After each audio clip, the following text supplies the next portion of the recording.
There's a kind of person who confuses everyone. Someone who seems cold, distant, withdrawn. Someone who doesn't text back fast, who avoids small talk, who feels unreachable. But hidden under that quiet surface is a truth almost no one sees. They didn't become cold because they stopped caring. They became cold because they cared too much for too long. Before we dive in, if you're someone who feels deeply, who carries more than you show, hit subscribe now because everything on this channel is made specifically for you. Now, let's begin. There's a moment in some people's lives, a very private moment, when their emotional world collapses inward.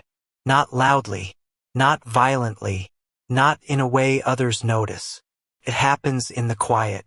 A late-night argument that hit too deep. A betrayal they never saw coming. A pattern of giving and giving and giving until the weight becomes unbearable. A lifetime of being the strong one until something inside them quietly snaps. And on that day, something changes. Not in their personality, not in their values, but in their emotional temperature. Warmth becomes a risk. Attachment becomes dangerous. Openness becomes exhausting. And so, they turn cold. Not out of cruelty, but out of self-preservation. This video is about those people. Maybe you are one of them. There's a kind of person who confuses everyone. Someone who seems cold, distant, withdrawn. Someone who doesn't text back fast, who avoids small talk, who feels unreachable. But hidden under that quiet surface is a truth almost no one sees. They didn't become cold because they stopped caring. They became cold because they cared too much for too long. Before we dive in, if you're someone who feels deeply, who carries more than you show, hit subscribe now because everything on this channel is made specifically for you. Now, let's begin. There's a moment in some people's lives, a very private moment, when their emotional world collapses inward. Not loudly, not violently, not in a way others notice. It happens in the quiet. A late-night argument that hit too deep. A betrayal they never saw coming.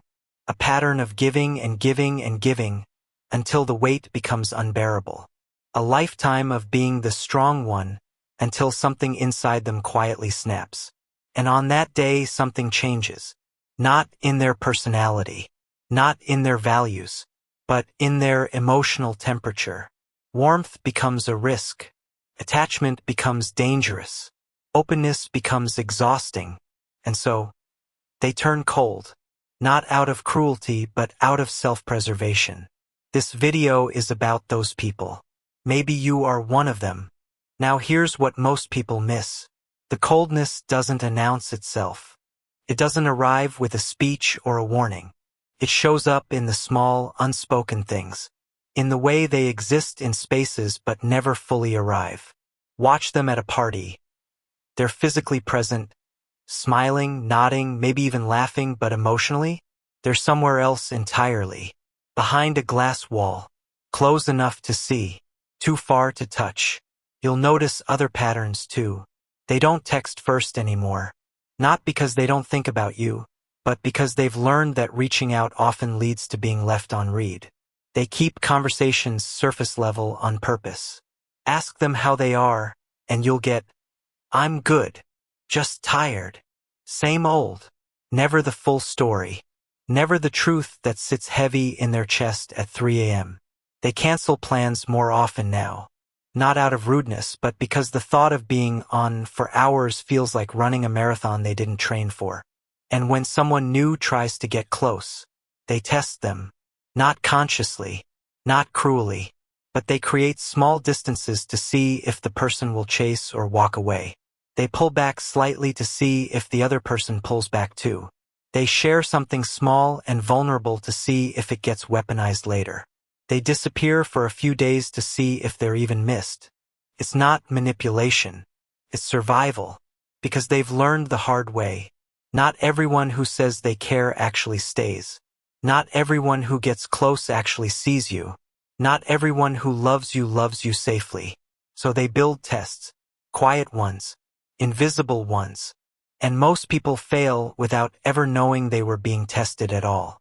To the outside world, They look like someone who doesn't try. But the truth? They're trying harder than anyone realizes, just to protect the little warmth they have left, recognizing itself. So let me ask you, have you ever cared so much that it hurt? So much that you stopped showing it? So much that you pretended not to care at all? If yes, stay, because we're about to go much deeper. Coldness is rarely real. It's usually a strategy, a shield, a boundary, a cooling system designed to prevent emotional overheating. These people don't detach because they're indifferent. They detach because involvement costs too much. Psychology calls this protective detachment. Disconnecting not out of apathy, but out of fear of being overwhelmed again.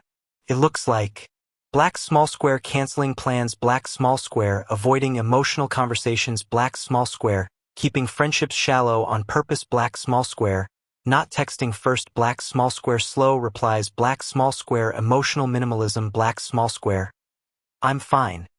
When they're exhausted, black small square choosing solitude instead of risking disappointment, black small square acting cold to avoid being hurt again. To the outside world, they look distant, but on the inside, they're just managing the intensity of what they feel. These people don't freeze for no reason. Something or someone taught them to. Here are the most common origins. 1. Being the emotional caretaker too young. Kids who grow up soothing adults become adults who can't soothe themselves. 2. Loving people who were inconsistent. Warm one day, cold the next. The emotional seesaw wires your brain for distrust. 3. Being punished for vulnerability. If every time they opened up they were mocked, dismissed, or ignored, they learned to shut down. 4. Loving too intensely and losing too painfully. Some hearts break so hard that they never fully thaw. 5. Constantly being the one who cared more. This one is the quiet killer. The person who always loves deeper, eventually stops loving openly. 6. Carrying everyone else's emotions. When you feel responsible for everyone's well-being, your own well-being becomes an abandoned house. Each of these experiences has the same effect. They teach the nervous system that warmth is dangerous, and the body's response is automatic. Freeze, detach, cool down, protect. But here's what no one talks about. The protection comes at a price that's paid in silence, in loneliness, in the slow ache of watching connections slip through your fingers because you're too afraid to hold on. Because when you build walls to keep pain out, you also keep love at a distance. Relationships stay shallow, not because you want them to, but because depth requires vulnerability, and vulnerability feels like walking barefoot on broken glass. So you keep people at arm's length, close enough to not feel completely alone, far enough to never feel completely seen. And there's a loneliness in that space, a unique kind of isolation, because you're surrounded by people who think they know you, but they only know the version of you that's safe to show. The person who laughs at the right moments, who asks about their day, who seems fine, but the real you, the one who's drowning in thoughts at night, the one who craves connection but fears it just as much, the one who wants to be held but doesn't know how to let someone in, that person stays hidden. And over time, the gap between who you are and who people think you are becomes a canyon. You start to wonder, if I let someone see the real me, would they even stay? If I stopped pretending to be okay, would anyone actually care? Am I protecting myself? Or am I just slowly disappearing? And then there's the guilt of pushing away people who genuinely tried, the guilt of being too much or not enough, the guilt of wanting connection but being unable to accept it. You see someone reaching out with kindness, with patience, with love, and instead of letting them in, you freeze, you self-sabotage, you create distance before they can. You leave before they have the chance to, because somewhere deep inside you learned it's safer to be alone by choice than to be abandoned by someone you let in. But that safety, it's also a prison, a quiet, cold, invisible prison where you're both the guard and the captive. And the heartbreaking truth is this: some of the most loving people in the world are the loneliest, not because no one wants them, but because they've forgotten how to want someone back without fear. If you've made it this far, you already know this isn't just a video. This is a mirror. And what comes next isn't theory. It's not philosophy. It's the way forward. Stay with me. Here is the truth most people never hear. Coldness is not who they are. It's who they became. And who they became is not permanent. If you peel back the layers carefully, the warmth is still there, buried, guarded, waiting for a safe place. And that's the key. These people don't open up to everyone. They open up to the few who make them feel emotionally safe. People who, black small square, don't demand constant emotional labor. Black small square don't weaponize vulnerability. Black small square don't drain them. Black small square don't project moods on them. Black small square don't require them to be on all the time. Black small square don't make them feel guilty for setting boundaries.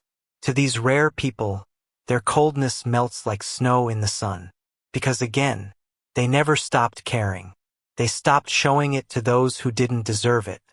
So if you're someone who's been frozen for too long, if you're tired of the armor, if you're ready to feel again without breaking, here's what that path looks like.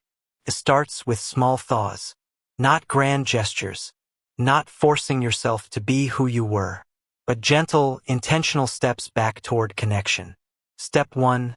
Learn to recognize safe people. Not everyone deserves access to your inner world, but some people do. Safe people are black small square consistent, not just intense black small square present, not performative black small square patient with your pace black small square respectful of your boundaries black small square able to hold space without trying to fix you. Watch how people treat you when you say no. Watch how they respond when you're not useful to them. Watch how they handle your silence. Those who stay without guilt-tripping or demanding. Those are your people. Step 2. Start with micro-vulnerabilities. You don't have to rip open your chest and show everyone your scars. Start small. Share one real feeling. Admit you're tired instead of saying, "I'm fine." Let someone see you're not okay without explaining why yet. Test the waters. If they respond with empathy, stay. If they respond with judgment or dismissal, withdraw. You're not being cold. You're being wise. Step 3. Accept that you've changed. You will never be the person you were before you froze. And that's okay. You're not broken. You're refined. You've learned discernment. You've learned boundaries. You've learned that not every relationship is worth your energy. The goal isn't to go back to who you were. The goal is to become someone new, someone who can be warm, but also protected, someone who can love deeply, but not recklessly, someone who can care without losing themselves. Step 4. Relearn the dosage. You used to give everything. Now you give nothing. The answer is somewhere in between. It's okay to care at 60% instead of 100%. It's okay to be kind without being available 24/7. It's okay to love people and still prioritize your peace. Healthy connection isn't about maximum intensity. It's about sustainable warmth. Step 5. Let yourself feel without apologizing. Your emotions aren't a burden. Your depth isn't too much. Your sensitivity isn't a weakness. The right people won't make you feel like you need to shrink.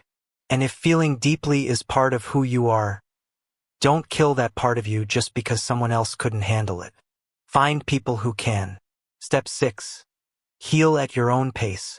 There's no timeline for this. Some days you'll feel open. Some days you'll need to retreat. Both are okay. Healing isn't linear. It's not a switch you flip. It's a slow thaw. And that's exactly how it should be.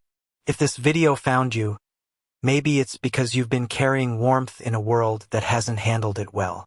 Maybe you've loved too deeply, given too much, felt too intensely. Maybe you froze not to push the world away, but to save the little energy you had left. And maybe you've been waiting for permission. Permission to stop pretending you're okay. Permission to protect yourself without guilt. permission to be selective about who gets access to your heart. So here it is. You are allowed to be cold when you need to be. You are allowed to choose yourself. You are allowed to love at a distance until you feel safe again. And when you're ready, not when someone else decides you should be, but when you're ready, you're allowed to try again, to open a little, to trust a little, to feel a little, not because the world has earned it, but because you deserve to experience love without fear again. You're not cold. You're careful. You're cautious. You're healing. And you are not alone. Not here. This is a space for people like you. People who feel too much in a world that feels too little.